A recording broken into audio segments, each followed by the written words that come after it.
रुद्र संहिता।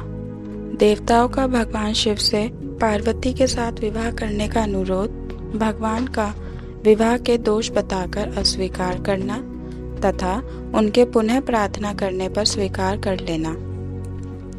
ब्रह्मा जी कहते हैं, नारद, देवताओं ने वहां पहुंचकर भगवान रुद्र को प्रणाम करके उनकी स्तुति की। तब नंदिकेश्वर ने भगवान शिव से उनकी दीन बंधुता एवं भक्त वत्सलता की प्रशंसा करते हुए कहा, प्रभु, देवता और मुनि संकट में पड़कर आपकी शरण में आए हैं। सर्वेश्वर, आप उनका उद्धार करें।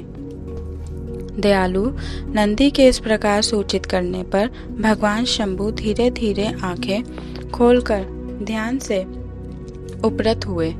समाधि से विरत हो परम ज्ञानी परमात्मा एवं ईश्वर शंभु ने समस्त देवताओं से इस प्रकार कहा।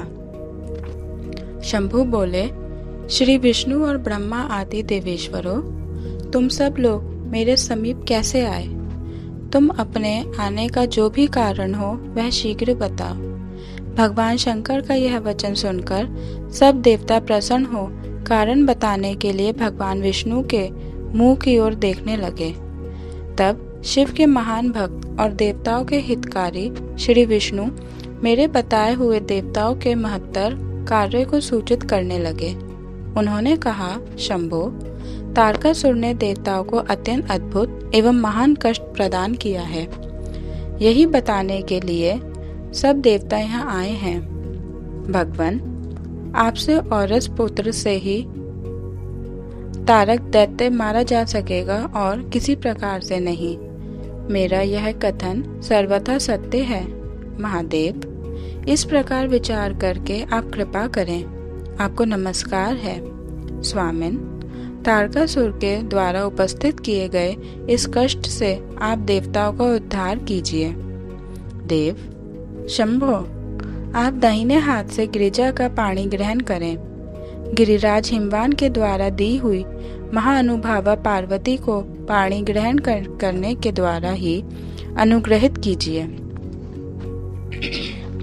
श्री विष्णु का यह वचन सुनकर योग परायण भगवान शिव ने उन सबको उत्तम गति का दर्शन कराते हुए इस प्रकार कहा, देवताओं, जो ही मैंने सर्वांग सुंदरी गिरिजा देवी को स्वीकार किया, त्यों ही समस्त सुरेश्वर तथा ऋषि मुनि सकाम हो जाएंगे। फिर तो वे परमात्म पद पर चलने में समर्थ न हो सकेंगे। दुर्गा अपने पाणी ग्रहण मात्र से ही कामदेव को जीवित कर देंगी। विष्णु, मैंने कामदेव को जलाकर देवताओं का बहुत बड़ा कार्य सिद्ध किया है। आज से सब लोग मेरे साथ सुनिश्चित रूप से निष्काम होकर रहें। देवताओं, जैसे मैं हूँ उसी तरह तुम सब लोग पृथक पृथक रहकर कोई विशेष प्रयत्न किए बिना ही अत्यंत दुष्कर एवं उत्तम तपस्या कर सकोगे। अब उस मदन के न होने से तुम सब देवता समाधि के द्वारा परमानंद का अनुभव करते हुए निर्विकार हो जाओ, क्योंकि काम नरक की ही प्राप्ति कराने वाला है। काम से क्रोध होता है, क्रोध से मोह होता है और मोह से तपस्या नष्ट होती है। अतः तुम सभी श्रेष्ठ देवताओं को काम और क्रोध का परित्याग कर देना चाहिए। मेरे इस कथन को कभी अन्यथा नहीं मानना चाहिए। ब्रह्मा जी कहते हैं, नारद, वृषभ के चिन्ह से युक्त ध्वजा धारण करने वाले भगवान महादेव ने इस प्रकार की बातें सुनाकर ब्रह्मा, विष्णु, देवता तथा मुनियों को निष्काम धर्म का उपदेश दिया। तदंतर भगवान शंभु पुनः ध्यान लगाकर चुप हो गए और पहले की ही भांति पार्षदों से घिरे हुए सुस्थिर भाव से बैठ गए। वे अपने मन में ही स्वयं आत्मस्वरूप निरंजन, निराभास, निर्विकार, निरामय, परात्पर, नित्य, ममता रहित, निर्विग्रह, शब्द अतीत, निर्गुण, ज्ञानमय एवं प्रकृति से पर परमात्मा का चिंतन करने लगे। इस प्रकार परम स्वरूप का चिंतन करते हुए वे ध्यान में स्थित हो गए। बहुत से प्राणियों की सृष्टि करने वाले भगवान शिव ध्यान करते करते ही परमानंद में निमग्न हो गए। श्री हरि एवं इंद्र आदि देवताओं ने जब परमेश्वर शिव को ध्यान मग्न देखा, तब उन्होंने नंदी की सम्मति ली। नंदी ने पुनः दीन भाव से स्तुति करने के लिए कहा, उनकी इस सत्सम्मति के अनुसार देवता स्तुति करने लगे। वे बोले, देवदेव, महादेव, करुणा सागर प्रभु, हम आपकी शरण में आए हैं। आप महान कलेश से हमारा उद्धार कीजिए। ब्रह्मा जी कहते हैं, नारद, इस प्रकार बहुत दीनतापूर्ण उक्ति से देवताओं ने भगवान शंकर की स्तुति की। इसके बाद वे सब देवता प्रेम से व्याकुलचित हो उच्च स्वर से फूट फूट कर रोने लगे। मेरे साथ भगवान श्री हरि उत्तम भक्ति भाव से युक्त हो मन ही मन भगवान शिव का स्मरण करते हुए अत्यंत दीनतापूर्ण वाणी द्वारा उनसे अपना अभिप्राय निवेदन करने लगे। देवताओं के, मेरे तथा श्री हरि के इस प्रकार बहुत स्तुति करने पर भगवान महेश्वर अपने भक्त वत्सलता के कारण ध्यान से विरत हो गए। उनका मन अत्यंत प्रसन्न था। वे भक्त वत्सल शंकर श्री हरि आदि को करुणा दृष्टि से देखकर उनका हर्ष बढ़ाते हुए बोले, विष्णु, ब्रह्मण तथा इंद्र आदि देवताओं, तुम सब लोग एक साथ यहाँ किस अभिप्राय से आए हो, मेरे सामने सच सच बताओ। श्री हरि ने कहा, महेश्वर, आप सर्वज्ञ हैं, सबके अंतर्यामी ईश्वर हैं। क्या आप हमारे मन की बात नहीं जानते? अवश्य जानते हैं, तथापि आपकी आज्ञा से मैं स्वयं भी कहता हूँ। सुखदायक शंकर, हम सब देवताओं को तारकासुर से अनेक प्रकार का दुख प्राप्त हुआ है, इसीलिए देवताओं ने आपको प्रसन्न किया है। आपके लिए ही उन्होंने गिरिराज हिमालय से शिवा की उत्पत्ति कराई है। शिवा के गर्भ से आपके द्वारा जो पुत्र उत्पन्न होगा, उसी से तारकासुर की मृत्यु होगी, दूसरे किसी उपाय से नहीं। ब्रह्मा जी ने कहा, उस दैत्य को यही वर दिया है, इस कारण दूसरे से उसकी मृत्यु नहीं हो पा रही है। अतएव वह निडर होकर सारे संसार को कष्ट दे रहा है। इधर नारद जी की आज्ञा से पार्वती कठोर तपस्या कर रही हैं। उनके तेज से समस्त चराचर प्राणियों सहित त्रिलोकी आच्छादित हो गई है। इसलिए परमेश्वर, आप शिवा को वर देने के लिए जाइए। स्वामिन, देवताओं का दुख मिटाइए और हमें सुख दीजिए। शंकर, मेरे तथा देवताओं के हृदय में आपके विवाह का उत्सव देखने के लिए बड़ा भारी उत्साह है। अतः आप यथोचित रीति से विवाह कीजिए। परात्पर परमेश्वर, आपने रति को जो वर दिया था उसकी पूर्ति का अवसर आ गया है, अतः अपनी प्रतिज्ञा को शीघ्र सफल कीजिए। ब्रह्मा जी कहते हैं, नारद, ऐसा कह उन्हें प्रणाम करके श्री विष्णु आदि देवताओं और महर्षियों ने नाना प्रकार के स्तोत्रों द्वारा पुनः उनकी स्तुति की। वे सब के सब उनके सामने खड़े हो गए। भक्तों के अधीन रहने वाले भगवान शंकर भी, जो वेद मर्यादा के रक्षक हैं, देवताओं की बात सुन हंसकर बोले, हे हरे, हे विधे और हे देवताओं, तुम सब लोग आदर पूर्वक सुनो। मैं यथोचित विशेषतः विवेकपूर्ण बात कर रहा हूँ। विवाह करना मनुष्यों के लिए उचित कार्य नहीं है, क्योंकि विवाह दृढ़ता पूर्वक बांध रखने वाली एक बहुत बड़ी बेड़ी है। जगत में बहुत से कुसंग हैं, परंतु स्त्री का संग उनमें सबसे बढ़कर है। मनुष्य सारे बंधनों से छुटकारा पा सकता है, परंतु स्त्री प्रसंग रूपी बंधन से वह मुक्त नहीं हो पाता।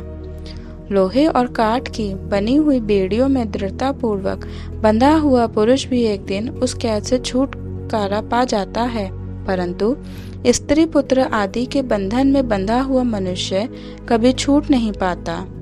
महान बंधन में डालने वाले विषय सदा बढ़ते रहते हैं।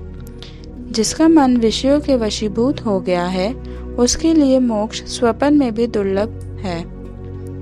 विद्वान पुरुष यदि सुख चाहता है तो वह विषयों को विधि पूर्वक त्याग दे। विषयों को विष के समान बताया गया है, जिनके द्वारा मनुष्य मारा जाता है। विषय के साथ वार्ता करने मात्र से मनुष्य क्षण भर में पतित हो जाता है। आचार्यों ने विषय को मिश्री मिलाई हुई वारुणी कहा है। यद्यपि मैं इस बात को जानता हूँ और यद्यपि विषयों के इन सारे दोषों का मुझे विशेष ज्ञान है, तथापि मैं तुम्हारी प्रार्थना को सफल करूँगा, क्योंकि मैं भक्तों के अधीन रहता हूँ और भक्त वत्सलतावश उचित अनुचित सारे कार्य करता हूँ। इसलिए तीनों लोकों में अयथोचित कर्ता के रूप में मेरी प्रसिद्धि है। भक्तों के लिए मैंने अनेक बार बहुत से प्रयत्न करके कष्ट सहन किए हैं। गृहपति होकर विश्ववानर मुनि का दुख दूर किया है। हरे विधे, अब अधिक कहने की क्या आवश्यकता। मेरी जो प्रतिज्ञा है उसे तुम सब लोग अच्छी तरह जानते हो। मैं यह सत्य कहता हूँ कि जब जब भक्तों पर कहीं विपत्ति आती है तब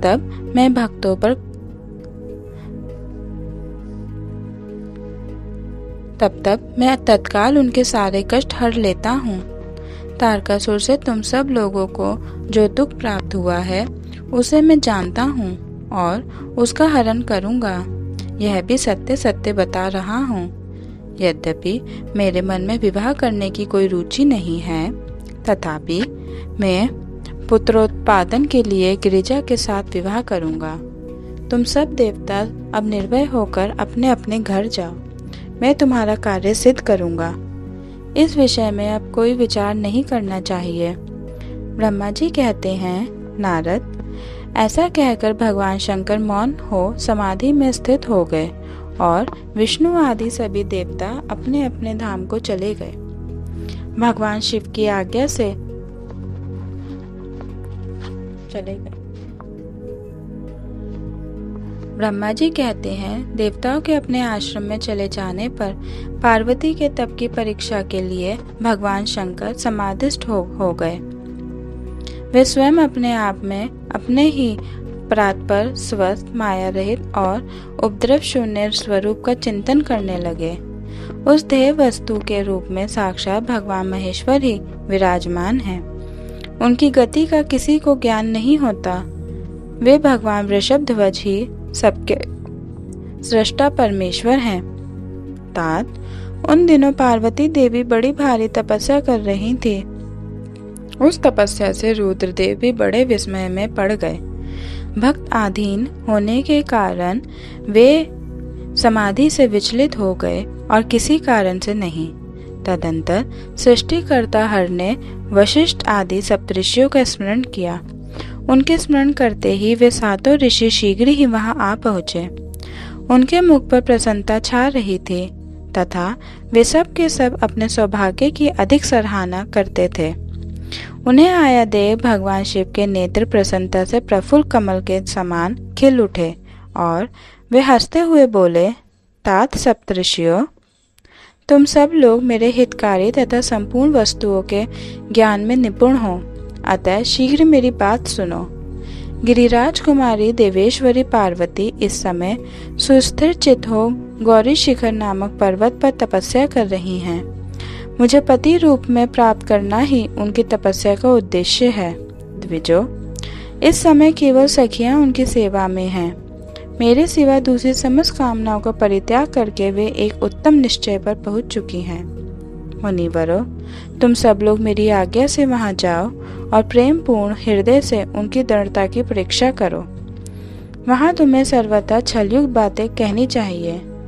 उत्तम व्रतधारी महर्षियों, मेरी आज्ञा से ऐसा करना है, इसलिए तुम्हें संशय नहीं करना चाहिए। भगवान शंकर की यह आज्ञा पाकर वे सातों ऋषि तुरंत ही उस स्थान पर जा पहुँचे जहाँ दीप्तिमती जगन माता पार्वती विराजमान थे। सप्तऋषियों ने वहां शिवा को तपस्या की मूर्ति दूसरी सिद्धि के समान देखा। उनका तेज महान था।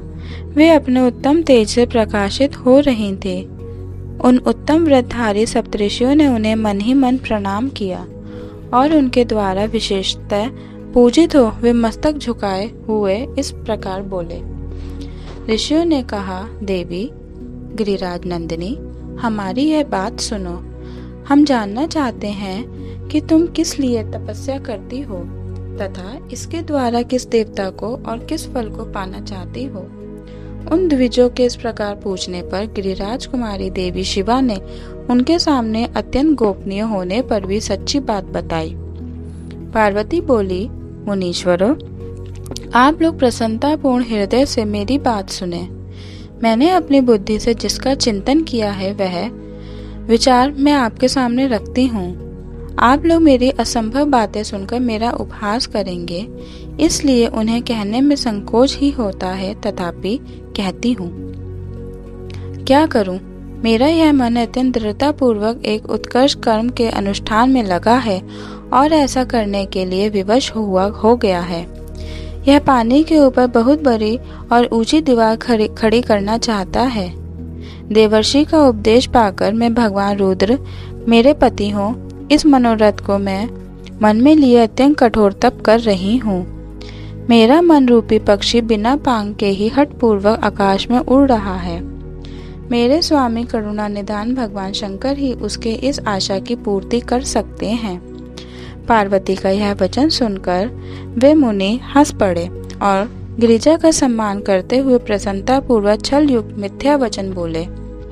ऋषियों ने कहा, गिरिराज नंदिनी, देवर्षि नारद व्यर्थ ही अपने को पंडित मानते हैं। उनके मन में क्रूरता भरी रहती है। आप समझदार होकर भी क्या उनके चरित्र को नहीं जानती? नारद छल कपट की बातें करते हैं और दूसरों के चित्त को मोह में डालकर मत डालते हैं। उनकी बातें सुनने से सर्वथा हानि ही होती है। ब्रह्मपुत्र दक्ष के पुत्रों को नारद ने जो छलपूर्ण उपदेश दिया, उसका फल यह हुआ कि वे सबके सब अपने पिता के घर लौटकर ना आ सके। यही हाल उन्होंने दक्ष के दूसरे पुत्रों का भी किया। वे भी उनके चक्कर में आकर भिखारी बन गए। विद्याधर चित्रकेतु को इन्होंने ऐसा उपदेश दिया कि उसका घर ही उजड़ गया। प्रहलाद को अपना चेला बनाकर इन्होंने हिरण्यकशिपु से बड़े बड़े दुख दिलवाए। ये सदा दूसरों की बुद्धि में भेद पैदा किया करते हैं। नारद मुनि कानों को पसंद आने वाली अपनी विद्या जिसको सुना देते हैं, वही अपना घर छोड़कर तत्काल भीख मांगने लगता है। उनका मन मलिन है, केवल शरीर ही सदा उज्जवल दिखाई देता है। हम उन्हें विशेष रूप से जानते हैं क्योंकि उनके साथ रहते हैं। उनका उपदेश पाकर बड़े बड़े विद्वानों द्वारा सम्मानित होने वाली तुम भी व्यर्थ ही भुलावे में आ गई और मूर्ख बनकर दुष्कर तपस्या करने लगी। बाले, तुम जिनके लिए यह भारी तपस्या करती हो, वे रुद्र सदा उदासीन, निर्विकार तथा काम के शत्रु हैं, इसमें संशय नहीं है। वे अमांगलिक वस्तुओं से युक्त शरीर धारण करते हैं, लज्जा को तिलांजलि दे चुके हैं। उनका ना कहीं घर है न द्वार। वे किस कुल में उत्पन्न हुए हैं इसका भी किसी को पता नहीं है। कुत्सित वेश धारण किए भूतों तथा प्रेत आदि के साथ रहते हैं और नंग धड़ंग हो शूल धारण किए घूमते हैं। धूर्त नारद ने अपनी माया से तुम्हारे सारे विज्ञान को नष्ट कर दिया। युक्ति से तुम्हें मोह लिया और तुमसे तप करवाया। देवेश्वरी, गिरिराज नंदिनी, तुम ही विचार करो कि ऐसे वर को पाकर तुम्हें क्या सुख मिलेगा। पहले रुद्र ने बुद्धि से खूब सोच विचार कर साध्वी सती से विवाह किया, परंतु वे ऐसे मूढ़ हैं कि कुछ दिन भी उनके साथ निर्वाह न किया। उस बेचारी को वैसे ही दोष देकर उन्होंने त्याग दिया और स्वयं स्वतंत्र हो अपने निष्कल और शोक रहित स्वरूप का ध्यान करते हुए उसी में सुखपूर्वक रम गए। देवी, जो सदा अकेले रहने वाले, शांत, संग्रहित और अद्वितीय हैं, उनके साथ किसी स्त्री का निर्वाह कैसे होगा। आज भी कुछ नहीं बिगड़ा है। तुम हमारी आज्ञा मानकर घर लौट चलो और इस दुर्बुद्धि को त्याग दो। महाभागे, इससे तुम्हारा भला होगा। तुम्हारे योग्य वर हैं भगवान विष्णु, जो समस्त सद्गुणों से युक्त हैं। वे वैकुंठ में रहते हैं, लक्ष्मी के स्वामी हैं और नाना प्रकार की क्रीड़ाएं करने में कुशल हैं। उनके साथ हम तुम्हारा विवाह करा देंगे और वह विवाह तुम्हारे लिए समस्त सुखों को देने वाला होगा। पार्वती, तुम्हारा जो रुद्र के साथ विवाह करने का हठ है, ऐसे हठ को छोड़ दो और सुखी हो जाओ। ब्रह्मा जी कहते हैं, नारद, उनकी ऐसी बात सुनकर जगदम्बिका पार्वती हंस पड़े और पुनः उन ज्ञान विशारद मुनियों से बोली। पार्वती ने कहा, मुनीश्वरों, आपने अपनी समझ से ठीक ही कहा है, परंतु द्विजो, मेरा हड्ड भी छूटने वाला नहीं है। मेरा शरीर पर्वत से उत्पन्न होने के कारण मुझ में स्वाभाविक कठोरता विद्यमान है। अपनी बुद्धि से ऐसा विचार कर आप लोग मुझे तपस्या से रोकने का कष्ट ना करें। देवर्षि का उपदेश वाक्य मेरे लिए परम हितकारक है, इसलिए मैं उसे कभी नहीं छोड़ूंगी। वेदवेत्ता भी यही मानते हैं कि गुरुजनों का वचन हितकारक होता है। गुरुओं का वचन सत्य होता है। ऐसा जिनका दृढ़ विचार है उन्हें इहलोक और परलोक में परम सुख की प्राप्ति होती है और दुख कभी नहीं होता। गुरुओं का वचन सत्य होता है। यह विचार जिनके हृदय में नहीं है उन्हें इहलोक और परलोक में भी दुख ही प्राप्त होता है, सुख कभी नहीं मिलता। अतः द्विजो, गुरुओं के वचन का कभी किसी तरह भी त्याग नहीं करना चाहिए। मेरा घर बसे या उजड़ जाए, मुझे तो यह हट ही सदा सुख देने वाला है।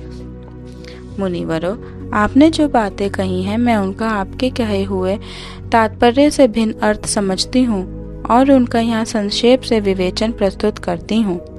आपने यह ठीक कहा कि भगवान विष्णु सद्गुणों के धाम तथा लीला विहारी हैं। साथ ही आपने सदाशिव को निर्गुण कहा है।